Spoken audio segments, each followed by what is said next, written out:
നമസ്കാരം. മലയാളി വാർത്ത ഇൻസൈഡിലേക്ക് സ്വാഗതം. പശ്ചിമേഷ്യൻ യുദ്ധം സമാനതകളില്ലാത്ത പ്രതിസന്ധിയിലേക്ക്. 6ാം ദിനവും ഇറാൻ തലസ്ഥാനമായ ടെഹ്റാൻ ഉൾപ്പെടെയുള്ള നഗരങ്ങളിൽ ആക്രമണം ശക്തമാക്കി ഇസ്രയേലും അമേരിക്കയും. ശനിയാഴ്ച രാവിലെ തുടങ്ങിയ ആക്രമണത്തിൽ 1045 പേരാണ് ഇതുവരെ ഇറാനിൽ കൊല്ലപ്പെട്ടത്.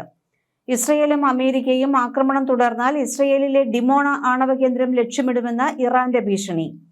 ഇറാനിയൻ സൈനിക ഉദ്യോഗസ്ഥനെ ഉദ്ധരിച്ച് ISNA വാർത്താ ഏജൻസിയാണ് ഇക്കാര്യം റിപ്പോർട്ട് ചെയ്തത്. എന്നാൽ ഈ ഭീഷണി മുഴക്കി മിനിറ്റുകൾ കഴിയും മുമ്പേ നദാൻസ് കത്തിച്ച് ജൂതപ്പട മറുപടി നൽകി. മാത്രമല്ല, ഇസ്ഫഹാൻ ഉൾപ്പെടെ ഇറാന്റെ ഡസൻ കണക്കിന് ഭൂഗർഭ മിസൈൽ കേന്ദ്രങ്ങൾക്ക് മുകളിൽ US-ന്റെയും ഇസ്രയേലിന്റെയും യുദ്ധവിമാനങ്ങളും സായുധ ഡ്രോണുകളും നിരന്തരം നിരീക്ഷണം നടത്തുകയാണ്. ഈ ഭൂഗർഭ തുരങ്കങ്ങളിൽ നിന്ന് മിസൈലുകൾ വിക്ഷേപിക്കാനായി വിക്ഷേപണികൾ പുറത്തെടുക്കുന്ന നിമിഷം തന്നെ അവയെ ആകാശത്ത് വെച്ച് തകർക്കുന്ന തന്ത്രമാണ് സഖ്യകക്ഷികൾ പയറ്റുന്നത്.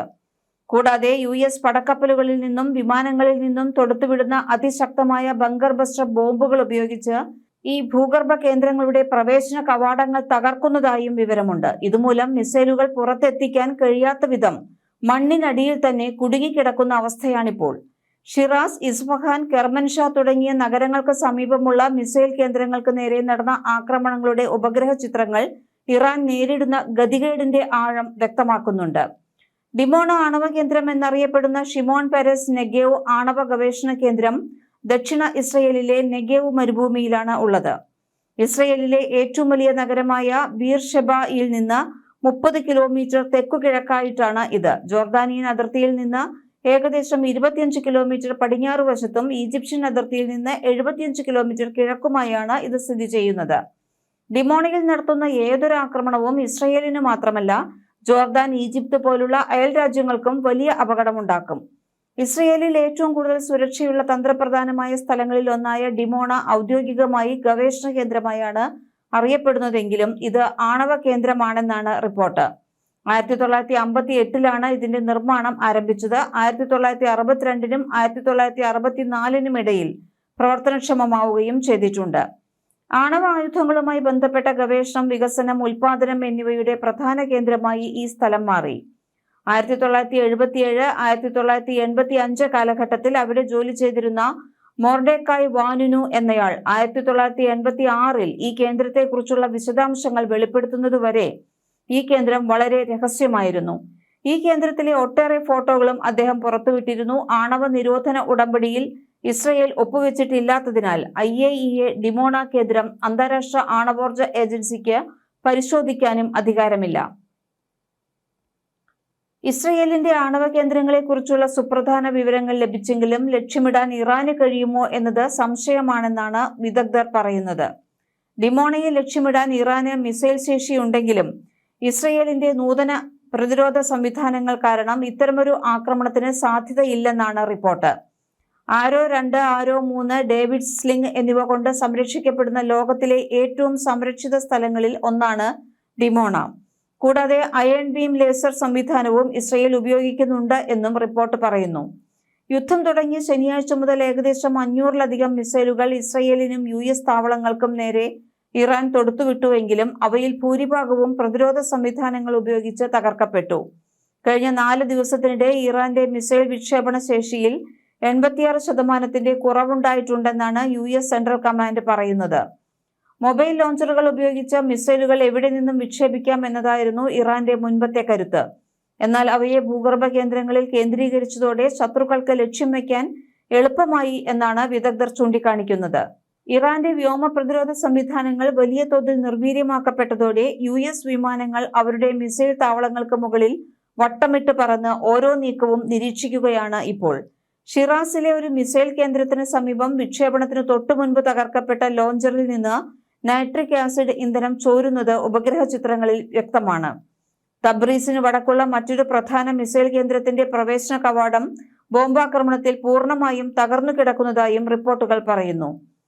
ഭൂഗർഭ താവളങ്ങളെ നേരിട്ട് തകർക്കുന്നതിനേക്കാൾ അവയുടെ പ്രവേശന കവാടങ്ങളും മുകളിലുള്ള കെട്ടിടങ്ങളും റോഡുകളും നശിപ്പിച്ച് താവളങ്ങളുടെ പ്രവർത്തനം തടസ്സപ്പെടുത്തുന്ന രീതിയാണ് ഇപ്പോൾ US-ഉം ഇസ്രയേലും പിന്തുടരുന്നത്. ഇറാന്റെ പക്കൽ ഇനിയും ആയിരക്കണക്കിന് മിസൈലുകൾ ഉണ്ടെങ്കിലും അവ പുറത്തെടുക്കാനോ പ്രയോഗിക്കാനോ കഴിയാത്ത അവസ്ഥയിലേക്ക് കാര്യങ്ങൾ നീങ്ങുന്നു. മിസൈലുകൾ വിക്ഷേപിക്കാൻ ഇറാൻ നിർമ്മിച്ച ഭൂഗർഭ സൈലോകൾ പോലും സാങ്കേതികമായ പരിമിതികൾ കാരണം ഫലപ്രദമാകുന്നില്ല. ഇറാന്റെ ദീർഘകാലത്തെ യുദ്ധതന്ത്രങ്ങൾ ആധുനിക വ്യോമാക്രമണങ്ങൾക്ക് മുന്നിൽ പതറുന്ന കാഴ്ചയാണ് യുദ്ധഭൂമിയിൽ നിന്ന് പുറത്തുവരുന്നത്. ഇറാനിൽ പുതിയതായി സ്ഥാനമേൽക്കുന്നയാൾ ആരായാലും അത് ഉന്മൂലനത്തിലുള്ള ലക്ഷ്യമായിരിക്കുമെന്ന ഇസ്രയേൽ പ്രതിരോധ മന്ത്രി ഇസ്രയേൽ കാറ്റ്സ് പ്രസ്താവിച്ചതിന് പിന്നാലെയാണ് ഇറാന്റെ ഭീഷണി. ഖമനേയിയുടെ മകൻ മൊജ്തബ അടുത്ത പരമോന്നത നേതാവായി തെരഞ്ഞെടുക്കപ്പെട്ടതായി പ്രചരിക്കുന്ന റിപ്പോർട്ടുകൾ ഇറാൻ നിഷേധിക്കുകയും ചെയ്തു. ലോകത്തെ പ്രധാന എണ്ണക്കപ്പലുകൾ കടന്നുപോകുന്ന ഹോർമുസ് കടലിടുക്കിന്റെ പൂർണ്ണ നിയന്ത്രണം തങ്ങൾ ഏറ്റെടുത്തതായി ഇറാനിലെ റവല്യൂഷണറി ഗാർഡുകൾ പ്രഖ്യാപിച്ചു. ഇതിനു പിന്നാലെ ഇന്ത്യൻ മഹാസമുദ്രത്തിൽ നിലയുറപ്പിച്ചിരുന്ന അമേരിക്കൻ യുദ്ധക്കപ്പലിനു നേരെ മിസൈൽ ആക്രമണം നടത്തിയതായും ഇറാൻ അവകാശപ്പെട്ടു. ഇറാൻ തീരത്തുനിന്ന് 650 കിലോമീറ്റർ അകലെ വെച്ചാണ് US കപ്പലിന് നേരെ ആക്രമണമുണ്ടായതെന്നാണ് റിപ്പോർട്ട്. എന്നാൽ അമേരിക്കൻ നാവികസേന ഇക്കാര്യം ഔദ്യോഗികമായി സ്ഥിരീകരിച്ചിട്ടില്ല. ശ്രീലങ്കയുടെ തെക്കൻ തീരത്ത് ഇറാനിയൻ യുദ്ധക്കപ്പൽ അമേരിക്ക തകർത്തതിനു പിന്നാലെ ഇന്ത്യൻ മഹാസമുദ്രത്തിലും യുദ്ധ ആശങ്കയിലാണ്. കഴിഞ്ഞ ദിവസം പുലർച്ചെയാണ് വിശാഖപട്ടണത്ത് ഇന്ത്യ സംഘടിപ്പിച്ച മിലാൻ 2026 ബഹുരാഷ്ട്ര നാവിക അഭ്യാസത്തിൽ പങ്കെടുത്ത ശേഷം ഇറാനിലേക്ക് മടങ്ങുകയായിരുന്ന മൗജ് ക്ലാസ് യുദ്ധക്കപ്പൽ ഐറിസ് ദേനയാണ് US ആണവ മുങ്ങിക്കപ്പലിൽ നിന്നുള്ള ടോർപിഡോ ആക്രമണത്തിലൂടെ തകർത്തത്.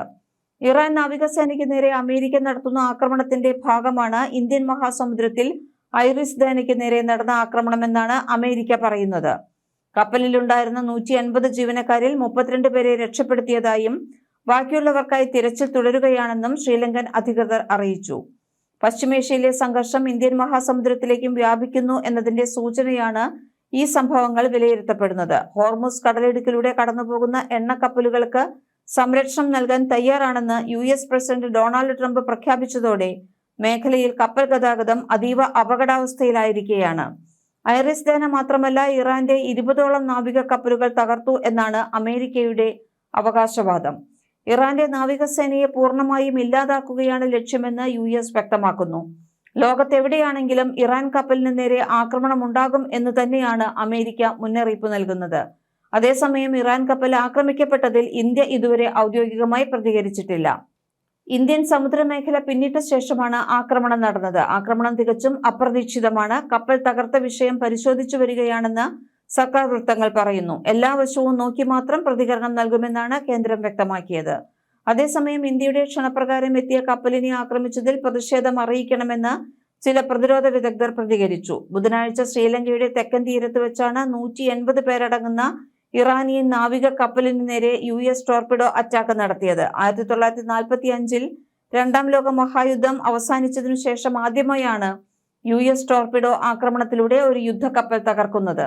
ഇറാനിയൻ നാവികസേനയിലെ പ്രധാനപ്പെട്ട യുദ്ധക്കപ്പലുകളിൽ ഒന്നായിരുന്നു ഐറിസ് ദേന.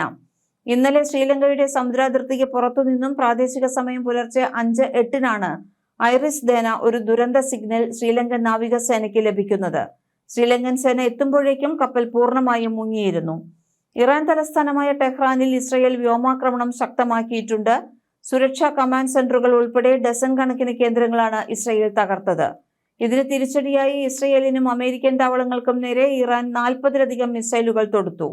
ജെറുസലേമിലും ടെലവീവിലും അപായ സൈറനുകൾ മുഴങ്ങുകയും ജനങ്ങൾ ബങ്കറുകളിൽ അഭയം തേടുകയും ചെയ്തു. ഇതേസമയം ലെബനനിലെ ഹിസ്ബുള്ള കേന്ദ്രങ്ങളിലും ഇസ്രയേൽ രൂക്ഷമായ ആക്രമണം നടത്തി. ബെയ്റൂട്ടിലുണ്ടായ സ്ഫോടനങ്ങളിൽ 6 പേർ കൊല്ലപ്പെട്ടതായാണ് റിപ്പോർട്ട്. അതേസമയം കൊല്ലപ്പെട്ട പരമോന്നത നേതാവ് ആയത്തുള്ള അലി ഖമേനിയുടെ വിലാപയാത്ര ബുധനാഴ്ച വൈകുന്നേരം ആരംഭിക്കാനിരിക്കെ പുതിയ നേതാവിനെ തെരഞ്ഞെടുത്താൽ അവരെയും ലക്ഷ്യം വയ്ക്കുമെന്ന് ഇസ്രയേൽ വീണ്ടും മുന്നറിയിപ്പ് നൽകിയിട്ടുണ്ട്. യുദ്ധം വ്യാപിക്കുന്ന പശ്ചാത്തലത്തിൽ പാകിസ്ഥാൻ, സൗദി അറേബ്യ, ഒമാൻ തുടങ്ങിയ രാജ്യങ്ങളിലെ തങ്ങളുടെ നയതന്ത്ര ഉദ്യോഗസ്ഥരോട് ഒഴിഞ്ഞുപോരാൻ അമേരിക്ക നിർദ്ദേശം നൽകി. സംഘർഷം ആഗോള സാമ്പത്തിക വിപണിയെയും ബാധിച്ചു തുടങ്ങി. ഏഷ്യൻ വിപണികളിലും ഗൾഫ് ഓഹരി വിപണികളിലും വൻ ഇടിവാണ് രേഖപ്പെടുത്തിയിരിക്കുന്നത്. ഇതോടൊപ്പം ലെബനാനിലെ ഹിസ്ബുള്ള കേന്ദ്രങ്ങൾ ലക്ഷ്യമാക്കി വ്യോമാക്രമണവും തുടരുന്നു. ഇറാൻ ക്ലസ്റ്റർ ബോംബ് വാർഹെഡുകൾ വഹിച്ചുകൊണ്ടുള്ള ബാലിസ്റ്റിക് മിസൈലുകൾ വിക്ഷേപിച്ചതായും ഇസ്രയേലി പ്രതിരോധ സേന അറിയിച്ചു. ഇത് രാജ്യത്ത് കനത്ത നാശം വിതച്ചതായി ഇസ്രയേലി മാധ്യമങ്ങൾ റിപ്പോർട്ട് ചെയ്തു. വലിയ നാശം വിതയ്ക്കാൻ ശേഷിയുള്ളവയാണ് ക്ലസ്റ്റർ ബോംബുകൾ. അത്തരം മിസൈലുകളുടെ വാർഹെഡ് പുറത്തിറങ്ങുമ്പോൾ തുറക്കുകയും ഏകദേശം 2.5 കിലോഗ്രാം സ്ഫോടക വസ്തുക്കളുള്ള ചെറിയ 20 ബോംബുകളായി മാറി ഏകദേശം 8 കിലോമീറ്റർ ചുറ്റളവിൽ ചിതറുകയും ചെയ്യുന്നു എന്നാണ് IDF പറയുന്നത്. അതേസമയം രാജ്യത്ത് 150ഓളം നഗരങ്ങൾ ഇതുവരെ ആക്രമിക്കപ്പെട്ടതായി ഇറാനിയൻ അധികൃതർ പറഞ്ഞു. ഇസ്രയേലിലേക്ക് ഇറാന്റെ പ്രത്യാക്രമണവും തുടരുകയാണ്. ഗൾഫ് മേഖലയിലെ അമേരിക്കൻ സൈനിക താവളങ്ങളെയും ഇറാൻ ലക്ഷ്യമിടുന്നു. ഇതിനിടെ ഇറാനെതിരെയുള്ള സൈനിക നടപടികൾ പരിമിതപ്പെടുത്താൻ ലക്ഷ്യമിട്ട് ഡെമോക്രാറ്റുകൾ US സെനറ്റിൽ കൊണ്ടുവന്ന ഉഭയകക്ഷി പ്രമേയം പരാജയപ്പെട്ടു. 53-47 എന്ന നിലയിലായിരുന്നു വോട്ടെടുപ്പ്. കോൺഗ്രസിന്റെ അനുമതിയില്ലാതെ ഇറാനിൽ സൈനിക നടപടി തുടരുന്നത് തടയാനായിരുന്നു പ്രമേയം ലക്ഷ്യമിട്ടത്. റിപ്പബ്ലിക്കൻ പാർട്ടി അംഗങ്ങൾ ഒന്നിച്ച് പ്രസിഡന്റിനെ പിന്തുണച്ചു. അമേരിക്കൻ ഭരണഘടനയുടെ ആർട്ടിക്കിൾ 2 പ്രകാരം പെട്ടെന്നുള്ള ഭീഷണി ഉണ്ടാകുമ്പോൾ സ്വയം പ്രതിരോധത്തിനായി മാത്രമേ പ്രസിഡന്റിന് ആക്രമണം നടത്താൻ അധികാരമുള്ളൂ. എന്നാൽ യുദ്ധം പ്രഖ്യാപിക്കാനുള്ള അധികാരം US കോൺഗ്രസിനാണ്. ട്രംപ് ഈ അധികാരം മറികടന്നു എന്ന് ഡെമോക്രാറ്റുകൾ ആരോപിക്കുന്നു. ഇറാന്റെ ഭാഗത്തുനിന്ന് പെട്ടെന്നുള്ള ആക്രമണ ഭീഷണി ഉണ്ടായിരുന്നതിന് ഒരു തെളിവും ഹാജരാക്കാൻ ട്രംപ് ഭരണകൂടത്തിന് കഴിഞ്ഞിട്ടില്ല എന്ന് സെനറ്റർ ടീം കെയ്ൻ വാദിച്ചു. മലയാളി വാർത്ത ഇൻസൈഡ്.